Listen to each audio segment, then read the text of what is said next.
Hey everyone, welcome to Arora chemistry. आज हम start करेंगे इलेक्ट्रोमैग्नेटिक स्पेक्ट्रम। पहले मैं स्पेक्ट्रोस्कोपी की इंट्रोडक्शन और इलेक्ट्रोमैग्नेटिक रेडिएशन के बारे में वीडियो अपलोड कर चुकी हूँ। अगर आपने वो वीडियो नहीं देखी तो पहले आप वो वीडियो देख सकते हैं। और अगर आपको मेरी वीडियो पसंद आए तो लाइक एंड शेयर जरूर कीजिए और इस चैनल को सब्सक्राइब जरूर कीजिए। चलिए स्टार्ट करते हैं। इलेक्ट्रोमैग्नेटिक स्पेक्ट्रम क्या है? इलेक्ट्रिक और magnetic spectrum means range, means कोई भी वेवलेंथ रेंज और फ्रीक्वेंसी रेंज। इसमें क्या है, अगर हमने किया था इलेक्ट्रोमैग्नेटिक रेडिएशन, उस इलेक्ट्रोमैग्नेटिक रेडिएशन की वेवलेंथ के बेसिस पे एक स्पेक्ट्रा शो कराया गया, उसे क्या कहते हैं हम? Electromagnetic spectrum. Different type of electromagnetic radiations are arranged in order of their increasing wavelength or decreasing frequency. इस अरेंजमेंट को क्या कहते थे हम? Electromagnetic spectrum. मैं आपको स्पेक्ट्रा शो करवा देती हूँ। एक स्पेक्ट्रा जिसमें है, यहाँ देखो, ये जो वेवलेंथ है ये इंक्रीज है, धीमे धीमे ये डिक्रीज होती गई। यहाँ पे जो बिल्कुल वेवलेंथ है जो वो बिल्कुल लो है, यहाँ पे जो फ्रीक्वेंसी रेंज होगी बहुत हाई होगी। अगर यहाँ से यहाँ तक वेवलेंथ है जो इंक्रीज होती गई तो यहाँ से मीन्स फ्रीक्वेंसी है जो वो डिक्रीज होती जाएगी। मीन्स यहाँ पे फ्रीक्वेंसी की रेंज जो होगी वो बिल्कुल लो होगी। मीन्स मान लो 10 है, यहाँ पे 10⁻20 है, यहाँ पे 19 होगी, 18, 17, 16, 15, 14, 13, 12 ऐसे कम होती जाएगी और वेवलेंथ की जो रेंज है वो बढ़ती जाएगी, इंक्रीज होती जाएगी। Means opposite. जो कॉस्मिक रे है उसकी वेवलेंथ है जो बिल्कुल लो होती है और जो फ्रीक्वेंसी है वो सबसे ज्यादा होती है। बट जो रेडियो वेव है उसकी जो वेवलेंथ है वो हाई होती है और फ्रीक्वेंसी क्या होती है? लो होती है। ये जो स्पेक्ट्रा है वो विबग्योर ऐसे शो होगा, 400 to 700 अबव तक उसकी वेवलेंथ के अकॉर्डिंग शो होगा। Violet, indigo, blue, green, yellow, orange और रेड, ये 7 कलर का स्पेक्ट्रा शो होगा जिसको हम विबग्योर कह देते हैं। ओके, ये था इलेक्ट्रोमैग्नेटिक स्पेक्ट्रम। ये जो स्पेक्ट्रम है ये बेसिकली 2 टाइप्स का होता है। वैसे तो स्पेक्ट्रोस्कोपी बहुत टाइप्स की होती है, molecular spectroscopy, Raman spectroscopy, UV, visible वगैरह, जैसे बहुत टाइप्स होती हैं, absorption, emission spectroscopy. But mainly हम 2 टाइप्स की डिस्कस करते हैं, एब्जॉर्प्शन स्पेक्ट्रोस्कोपी और एमिशन स्पेक्ट्रोस्कोपी। जो बाकी स्पेक्ट्रा है, रोटेशनल स्पेक्ट्रोस्कोपी जैसे वाइब्रेशनल स्पेक्ट्रोस्कोपी या मॉलिक्यूलर स्पेक्ट्रोस्कोपी, जो भी है वो मैं आगे आपको डिस्कस करवाऊंगी। बट मेनली जो हम डिस्कस करते हैं वो 2 टाइप्स की डिस्कस करते हैं, एब्जॉर्प्शन और एमिशन। नेक्स्ट हम स्पेक्ट्रम देखते हैं। इसका स्पेक्ट्रम क्या है मैं आपको चार्ट के द्वारा शो करती हूँ। स्पेक्ट्रम जो है वो एमिशन और एब्जॉर्प्शन 2 टाइप्स का होता है। इसके अंदर भी एक सब पार्ट्स भी होते हैं इसके। जो एमिशन है वो 2 टाइप्स का होगा, कॉन्टिन्यूस और डिसकॉन्टिन्यूस स्पेक्ट्रम। कॉन्टिन्यूस स्पेक्ट्रम में क्या है, जो व्हाइट लाइट प्रोड्यूस होगी, बट डिसकॉन्टिन्यूस स्पेक्ट्रम में कलर लाइट प्रोड्यूस होगी। ओके, इसमें क्या है, जो डिसकॉन्टिन्यूस स्पेक्ट्रम है वो भी 2 टाइप्स का होगा, लाइन स्पेक्ट्रम और एटॉमिक स्पेक्ट्रम। ये आगे एक्सप्लेन करूंगी कि इसे लाइन स्पेक्ट्रम को हम एटॉमिक स्पेक्ट्रम क्यों कहते हैं। और सेकंड है बैंड स्पेक्ट्रम और मॉलिक्यूलर स्पेक्ट्रम। एब्जॉर्प्शन भी 2 टाइप्स का होता है, लाइन स्पेक्ट्रम और बैंड स्पेक्ट्रम। ये आपको दिखाती हूँ कैसे होते हैं। पहले तो ये देखो, जो कॉन्टिन्यूस स्पेक्ट्रम है, जैसे मैंने लास्ट वीडियो में बताया था कि एक व्हाइट लाइट है, हमने उसे प्रिज्म में से पास कराया तो वो स्प्लिट हो गई 7 कलर्स में। कॉन्टिन्यूस मींस उसका एक कॉन्टिन्यूसली ये ऐसे स्पेक्ट्रा फोटोग्राफिक प्लेट पे शो हो गया। ओके, डिसकॉन्टिन्यूस स्पेक्ट्रम के अंदर देखते हैं। डिसकॉन्टिन्यूस स्पेक्ट्रम के पहला क्या था, लाइन स्पेक्ट्रम और एटॉमिक स्पेक्ट्रम। एटॉमिक मींस इसमें जो लेंगे हम, यहाँ पे एटम लेंगे, जैसे NaCl है, और मींस ये देखो एक प्लैटिनम वायर है प्लैटिनम वायर में हमने क्या किया, NaCl का मीन्स थोड़ा सा पार्ट ले लिया उस पे। जब हमने उसमें उसको मीन्स गर्म किया, फ्लेम दी उसको, तो उसके जो सोडियम के वेपर्स है वो निकल गए, मीन्स सोडियम वेपर फॉर्म में हो गया। जब सोडियम वेपर फॉर्म में, इसमें जो सोर्स ऑफ लाइट है हम सोडियम वेपर्स के थ्रू पास करेंगे ऐसे।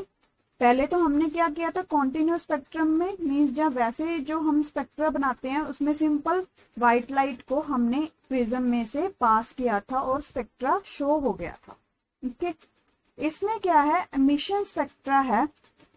इसमें क्या होगा कि अगर जो सोर्स ऑफ लाइट है हम सोडियम वेपर में से पास करेंगे, तो सोडियम वेपर क्या करेंगे, 2 टाइप्स की लाइट ही एमिट करेंगे। जो दो ये लाइट होंगी मींस ऐसे शो होगी, ये दोनों का कलर क्या होगा, येलो कलर की लाइट ही सिर्फ एमिट होगी। ठीक है, और वो उसको हम क्या देते हैं, एक को D1 और D2। जैसे एक की वेवलेंथ हो गई अप्रोक्सीमेट 5846 या एक की 5806 या समथिंग, इसके अप्रोक्सीमेट होती है। ये दोनों लाइट है जो फोटोग्राफिक प्लेट पे हमें शो हो गई। ओके, ये होता है लाइन स्पेक्ट्रम। बट हम अगर बैंड स्पेक्ट्रम देखें और इसे हम कह देते हैं मॉलिक्यूलर स्पेक्ट्रम। इसे हम मॉलिक्यूल्स लेंगे, जैसे यहाँ पे गैस ले ली, O2, CO2 और N2, इसके मॉलिक्यूल्स ले लिए, इन तीनों में से किसी के भी। अगर इस गैस में जो मॉलिक्यूल्स है उसके लो प्रेशर पे अगर हम हाइड्रेशन चार्ज अप्लाई करते हैं इसको, तो जो उसमें से वो लाइट है वो पास होगी। तो वो लाइट जो सिर्फ यहाँ से प्रिज्म में से पास होगी, जो 2 लाइट फॉर्म होंगी, हमारे पास 2 बैंड फॉर्म होंगे, डार्क बैंड ऐसे। तो फोटोग्राफिक प्लेट पे सिर्फ वही, जैसे हमने NaCl वाले में किया था, जो सोडियम के वेपर है वो येलो लाइट देते हैं, तो येलो लाइट ही फोटोग्राफिक प्लेट पे एमिट होगी। ठीक है, एमिशन स्पेक्ट्रा ऐसे बना। इसमें भी गैस के मॉलिक्यूल्स पे जो लाइट यहाँ प्रिज्म में से पास होगी वो दोनों बैंड मींस हमें फोटोग्राफिक प्लेट पे शो होगी।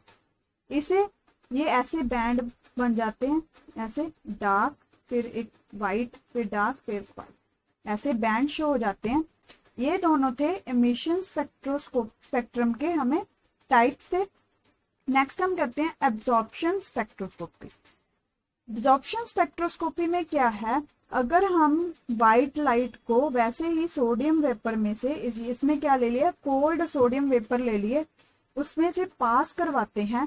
जो हमारे पास 2 येलो लाइट थी पहले हमारे पास एमिट हुई थी, वो अब उन दोनों लाइट्स को छोड़कर बाकी सारी लाइट इस में से पास हो जाएंगी और यहाँ पे फोटोग्राफिक प्लेट में हमें शो होंगी।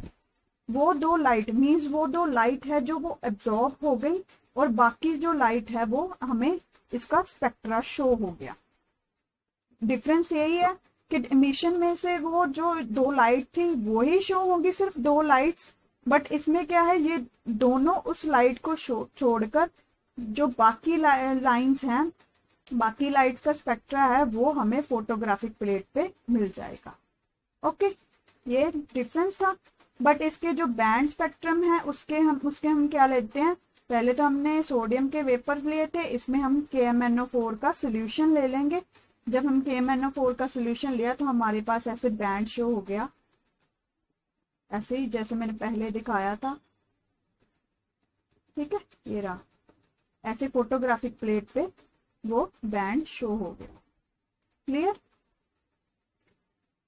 ये तो थे स्पेक्ट्रम के बेसिस पे। अगर हम एब्जॉर्प्शन और एमिशन स्पेक्ट्रोस्कोपी को ट्रांजिशन के बेस पे पढ़ें तो क्या होता है, मान लो कोई भी एक इलेक्ट्रॉन है, जैसे कि ये देखो, ये है कोई भी ग्राउंड स्टेट, ये है एक्साइटेड स्टेट, ये तो पता है। अगर यहाँ पे कोई इलेक्ट्रॉन पड़ा है, हमने उसको फोटोन ऑफ लाइट पास करवाई, उस पर फॉल करवाई, तो जो एनर्जी है वो एब्जॉर्ब करके एमिट हो गया, मींस एक्साइटेड स्टेट पे चला गया। जब वो एक्साइटेड स्टेट पे जाएगा उसे हम क्या कहते हैं, means lower level to higher level पे जाएगा, ऐसे लोअर लेवल पे मीन्स ग्राउंड स्टेट से एक्साइटेड स्टेट पे गया, तो उसे हम क्या कहते हैं, एब्जॉर्प्शन स्पेक्ट्रोस्कोपी। और जो नंबर ऑफ ट्रांजिशंस हमारे पास आएंगी उसे हम क्या कह देते हैं, एब्जॉर्प्शन स्पेक्ट्रम। ओके, ये था एब्जॉर्प्शन स्पेक्ट्रोस्कोपी। अगर हम एमिशन स्पेक्ट्रम देखें तो जो इलेक्ट्रॉन हायर लेवल पे था उसका जो लाइफ टाइम है यहाँ पे कम होगा, मीन्स वो नहीं चाहेगा कि मैं यहाँ पे, वो कहेगा कि मुझे यहाँ पे रहना ही नहीं है, तो वो क्या करेगा, अपनी जो उसने एनर्जी हमने फॉल की थी मीन्स वो एनर्जी इमिट कर देगा और वापस ग्राउंड स्टेट पे आ जाएगा, मीन्स E2 से E1 तक वापस E1 पे आ गया। ठीक है, जो वो हायर लेवल से लोअर लेवल पे आया, एनर्जी इमिट की उसने, उसे हम कह देते हैं एमिशन स्पेक्ट्रोस्कोपी। और जो नंबर ऑफ ट्रांजिशंस फॉर्म होंगी उसे हम क्या देंगे, एमिशन स्पेक्ट्रम। ठीक है, इसमें जो E2 है हायर लेवल की एनर्जी है वो ज्यादा होगी एज कंपेयर टू E1, तो हमारे पास क्या होगा, E is equal to H nu होता है। वैसे ही हमने दो एनर्जीज है हमारे पास, E2 माइनस E1 लिख लिया, is equal to H nu. यहां से न्यू क्या आ गया, E2 minus E1 upon H new. अगर हम न्यू का क्या होता है रिलेशन, हमारे पास nu is equal to c upon lambda, यहाँ से वेवलेंथ ये आ गई सी अपॉन न्यू। सी क्या है, वेलोसिटी ऑफ लाइट, और न्यू क्या है, फ्रीक्वेंसी। अगर हम इन टर्म्स ऑफ वेवलेंथ देखें तो वेवलेंथ के टर्म्स पे हमारे पास क्या आ गया, ये आ गई, ये जो एच है वो ऊपर मल्टीप्लाई हो जाएंगी सी के साथ, तो हमारे पास ये आ गई energy in terms of wavelength में इसकी value. Okay, in terms of wave number देखें तो इन वेव नंबर क्या होता है, इनवर्सली प्रोपोर्शनल होता है वेवलेंथ के। ठीक है, तो हमारे पास वेव नंबर की वैल्यू भी ये आ गई। ये था इलेक्ट्रोमैग्नेटिक स्पेक्ट्रम और एब्जॉर्प्शन और एमिशन स्पेक्ट्रम। आगे भी मैं स्पेक्ट्रोस्कोपी की वीडियोस अपलोड करती रहूंगी। ठीक है, आई होप आपको समझ आए। Thank you so much.